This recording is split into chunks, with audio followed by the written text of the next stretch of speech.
Lahore services hospital की video viral होने के बाद पंजाब की तमाम तर मशीनरी हरकत में आ गई। ऑपरेशन थिएटर से ये वायरल होने वाली वीडियो ने हुकूमत वक्त और निगरान हुकूमत के मुंह पर एक तमाचा मारा। ये तमाचा पहली दफा नहीं लगा, हमेशा मैं अक्सर और बेशतर देखता रहता हूं इस तरह के तमाचे। नोटिस भी लिए जाते हैं, कमेटियां भी बनाई जाती हैं, बाद में वो इंक्वायरियां कहीं सर्द खाने का शिकार हो जाती हैं। डॉक्टर्स इस वक्त टीम्स में आप चले जाएं, यकीन करें, या पोली क्लिनिक इस्लामाबाद में, मैं पाकिस्तान के किसी बाकी डिस्ट्रिक्ट या सूबे की बात नहीं करता, आप आम पर्ची लेकर मुझे दिखा दें और अगर आपको बेड मिल जाए तो आप खुश नसीब अपने आप को समझिएगा। अगर आपको किसी डॉक्टर ने आके बहैसियत इंसान अपने प्रोफेशन को रिस्क हलाल करते हुए अगर चेक कर लिया तो आप खुदा का शुक्र अदा कीजिएगा। किसी ने आपको अगर कोई जेन्युइन मेडिसिन दे दी सरकारी या ज़कात के खाते में या सेहत कार्ड के खाते में, तो तब भी नफल अदा कीजिएगा। जाकर देखें इस वक्त ब्लड लेबोरेटरी के बाहर क्या लाइनें लगी हुई हैं, इमरजेंसी के अंदर क्या हो रहा है, और डॉक्टर्स किन कारोबार के अंदर मसरूफ हैं, और डॉक्टर्स इस वक्त अरबपति कैसे बन रहे हैं, और इनके पीछे ये जो ड्रग्स, ये जो मेडिसिन कंपनीज हैं, इनको किस किस कंट्री का कौन कौन सा टूर्स दे रहे हैं। हमारे सियासी मसीहे इनके मुंह पर तमाचे हमेशा लगते रहे हैं और लगते जाएंगे।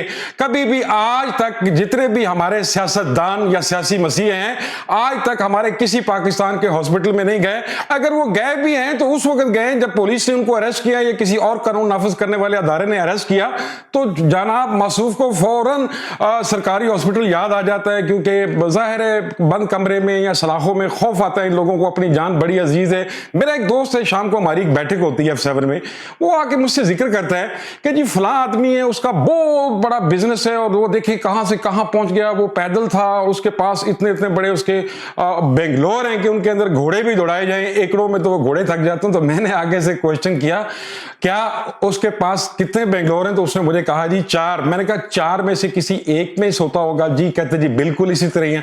मैंने कहा एक में से किसी एक पूरे घर के किसी एक रूम में सोता होगा? कहते जी ऐसे ही। मैंने कहा 2 टाइम की रोटी ही खाता होगा? कहते जी बिल्कुल ऐसे ही है।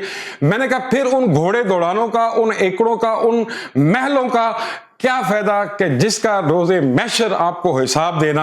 हर दुनिया में मकाफात अमल सामने आ जाते हैं। बहुत सारे ऐसे इंसिडेंट जो पिछले दिन हुए हैं, बहुत सारे पॉलिटिकल जिनको मैं जिक्र करूंगा, अभी उनको मेरा ख्याल नाम लेना मुनासिब नहीं होगा, उनकी औलादों को क्या क्या खमियाजे भुगतने पड़ रहे हैं और कैसे कैसे सदमों से वो दो चार हुए हैं। मैं उनके साथ दुख में बराबर का शरीक हूं, लेकिन मकाफात अमल है कि दुनिया में ही सब कुछ निकल जाता है। अभी मैं आऊंगा इमरान खान साहब की तरफ से, तहरीके इंसाफ के जो हमारे चेयरमैन हैं।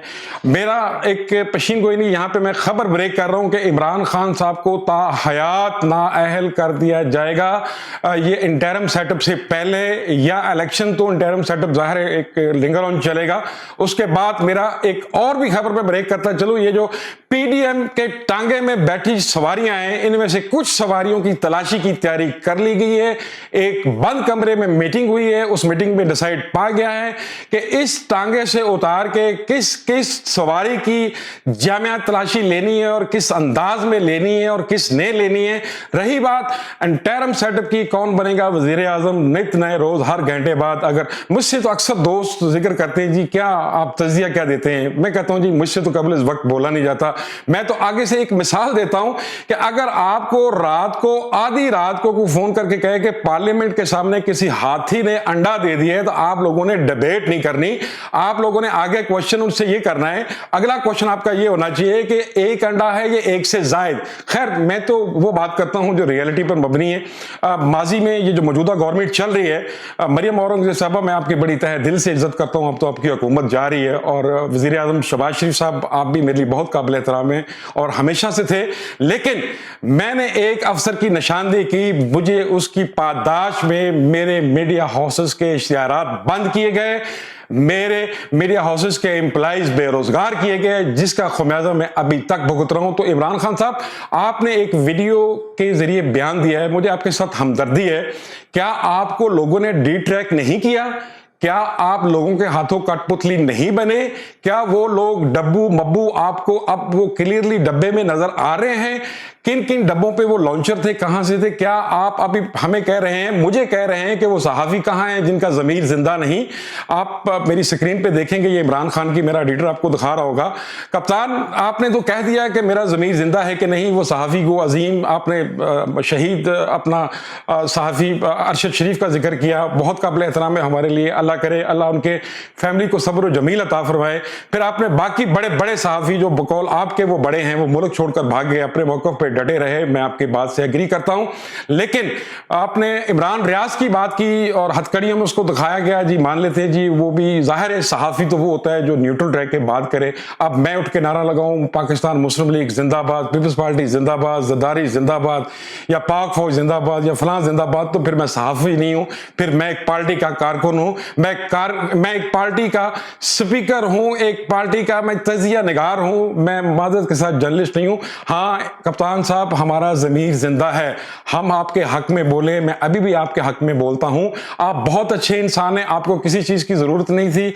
कम से कम आप जाके अपने शौकत खानम में जाके एडमिट हो जाते, या फिर आप लाहौर में अपने रेस्ट हाउस पे चले जाते, या फिर आप बनी गाला आ जाते।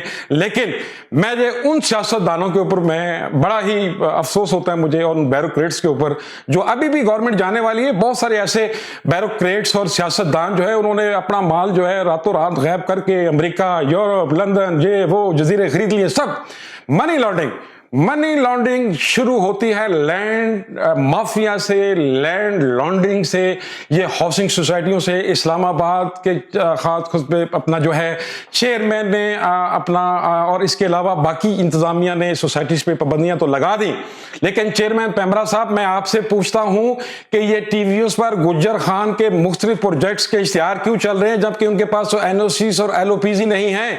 उनका तो बाकायदा तौर पर उनके ऊपर तो पाबंदियां लगा दी गए हैं, आरडीए की तरफ से भी लिख दिया गया है कि ये एनओसीज का इन प्रोजेक्ट का कोई वजूद ही नहीं है।